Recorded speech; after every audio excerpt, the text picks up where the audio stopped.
Katikkiro wa Buganda Charles Peter Mayiga wamu n'ekibinja kye yatuuse nakyo era ndani olunaku lw'eggulo leero lwe batandise kaweefube waabwe ow'okuzza Buganda ku ntikko nga basisinkana abantu ba Ssaabasajja abakuŋŋaanira mu ggwanga lya Bungereza.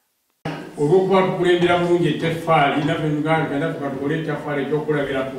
Abantu emmeme zaabwe mu Buganda zirina okutambulira wamu ge makulu g'ettoffaali eky'essente kijjiramu butuzi. Abamu ku bantu basisinkanye be bannayuganda abasangibwa mu ssaza lya East London. Bano nga Katikkiro abannyonnyodde amakulu agali mu kuzza Buganda ku ntikko naddala nga beesigama ku nsonga y'ettoffaali awamu n'okwongera okusoosowaza ensonga za Buganda ettaano ssemasonga. Tutegeera ensonga za Buganda n'omwoyo gwa Buganda ogutafa tujja kukola ebintu bingi. Bannayuganda bano nabo bamubuulidde ensonga ezibanyigiriza ku mawanga eno gye bali wabula n'abagumya nti balina kwasiza wamu awatali kusigalira mu mugendo guno Buganda gwerimu ogw'okwezza engulu. Katikkiro era bategeezezza nti nga beesigamye kulungamya kwa Ssaabasajja kwe yawa Buganda okulaba nga batambulira wamu Buganda esobola okudda ku ntikko era ne basobola n'okwenganga ebyo byonna ebibasoomooza. Nga tulina ssente akawumbi ka ddoola nga kali awo nga twelumaaluma ono atambula ddeeri ono ali kubiri ono adde twandizitaddewo muba temunnaba kumaliriza bye muliko nga ziweddewo.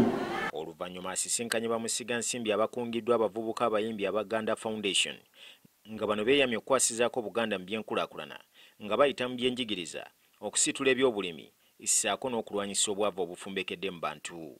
We must galvanize the world and the musicians to raise money for these projects. The World Peace One has promised some of the income based on the concerts to go to the regional concerts, so that would come to the Buganda Foundation and therefore benefit the Bugandan Kingdom. I think, but part of the problem is there are very few investment-ready propositions. Oluvannyuma nga bamaze okuwera mu maaso ga Katikkiro nti beetegefu nnyo okukwasizaako Buganda, abategeezezza nti oluggi luggule era ng'obudde bwonna bwe beetaagira okutandika enkulaakulana yaabwe Buganda yakubaaniriza. We handpicked special people that on one side are friends enough to warn us and to educate us about the systems in investment that we might not be fully aware of. Mukowe lyerimu ssentebe w'ekitongole kya Buganda Land Board Kiwalabye Male ategeezezza bamusiga nsimbi bano nti Buganda eky'obugagga kyesinga okuba nakyo ky'eky'ettaka wabula nga lingi ku lyo terikulaakulanyizibwa era nga beetaaga bayinza okubakwatirako basobole okulaba nga balikulaakulanya libe lya mugaso eri abantu.